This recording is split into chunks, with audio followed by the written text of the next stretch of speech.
চিংড়ি মাছ কি দেখেই লোভ হচ্ছে না? তো তোমাদের সঙ্গে আমি আজ নতুন একটা চিংড়ি মাছের রেসিপি শেয়ার করতে এসেছি।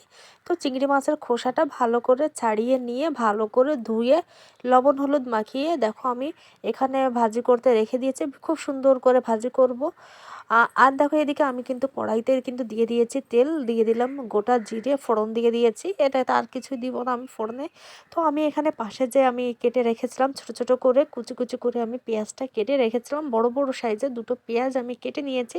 তো দিয়ে দিয়েছি। আর এদিকে কিন্তু দেখো আমার আর চিংড়ি মাছটাও কিন্তু ভাজি হচ্ছে। তো দিয়ে দিলাম আমি কিছু কারি পাতা। তো এই রেসিপিটার জন্য মেন হচ্ছে একটা কারি পাতা, এর ফ্লেভারটা খুব সুন্দর আসে। তো আমরা কিন্তু বেশিরভাগ বাঙালি, যেহেতু আমরা মালাইকারিটা পছন্দ করি, তো আমি আজকে কিন্তু তোমাদের সঙ্গে শেয়ার করতে এসেছি তেলেগু একটা রেসিপি, তেলেগু চিংড়ি মাছের একটা রেসিপি। তো যখন আমি পেঁয়াজটা ভাজি করছিলাম তখন কিন্তু যার যেমন ঝালটা খেতে পছন্দ করো সেই হিসেবে আমি কিন্তু 4টা বা 5টা এরকম কাঁচা লঙ্কা আমি কিন্তু মানে মাঝখানে একটু চিড়ে তারপরে দিয়ে দিয়েছি। তোমাদের যেমন পছন্দ হয় তোমরা তেমন দিতে হবে, যে যেমন স্পাইসি। তো এই রান্নাটার জন্য স্পাইসি একটু মানে খুব বেশি ভালো লাগে। আর এখানে আমি কিন্তু মিক্সিতে মশলা করব না। এখানে আমি দিয়ে দিয়েছি 1 চামচ জিরে, 1 চামচ ধনে এবং একটু মানে গ্যাস গ্যাসালো বলে এখানে, যেটাকে আমরা বাংলাতে বলি পোস্ত। আর এদিকে দেখো আমি কিন্তু পেঁয়াজটা কিন্তু কিছু কিছু কুচি করে যেটা বেটে নিয়েছিলাম, আর কিন্তু কিছু পেঁয়াজ আমি একটু মানে মিক্সারে দিয়ে একটু হালকা করে বেটে নিয়েছি। এটা গ্রেভিটা না খুব সুন্দর হবে, আমার কাছে তো খুব ভালো লাগে, কারণ এই রেসিপিটার জন্য এরকমটা করলে খুব বেশি ভালো হয়।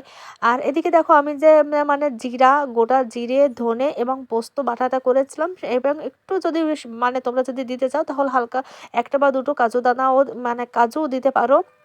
তো দেখো আমি কিন্তু মশলাটা দিয়ে এবার হালকা হাতে কিন্তু খুব সুন্দর করে ভাজি করে নেব, যত সময় না তেলটা ছেড়ে দিবে তত সময়। আর এদিকে দেখো আমি কিন্তু শিলপাটাতে হাতে করেই মশলাটা করলে কিন্তু টেস্টটা বেশি হয়। আদা এবং রসুনটা কিন্তু পেস্ট করে এর ভেতরে কিন্তু দিয়ে দিব, আদা রসুনের পেস্ট যেটা থাকে।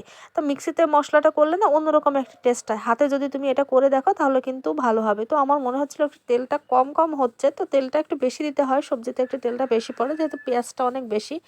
তো এদিকে আমি যার যে শুকনো যে মানে মশলাগুলো থাকে, দেখো আমি একটু লঙ্কার গুঁড়ো দিয়ে দিচ্ছি, কালারটা কিন্তু হেভি হবে। শুকনো লঙ্কার গুঁড়ো দিয়ে দিচ্ছি।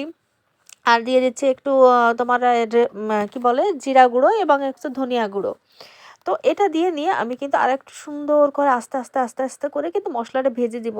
এক সময় কিন্তু খেয়াল রাখতে হবে, কারণ আমি শুকনো মশলাটা দিয়েছি যাতে নিচে লেগে না যায়, সেদিকে খেয়াল রাখতে হবে। তো ফ্লেমটা আমি কিন্তু একদম কম করে দিয়েছি।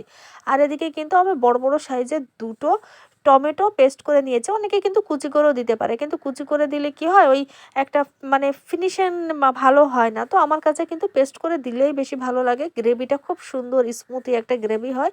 তো আমি কিন্তু পেস্ট করেই দেয়, আমি যতবার রান্না করি না কেন পেস্ট করে দেয়। এই রান্নাটা কিন্তু আমার হাজব্যান্ডের ভীষণ প্রিয় একটা রান্না হচ্ছে।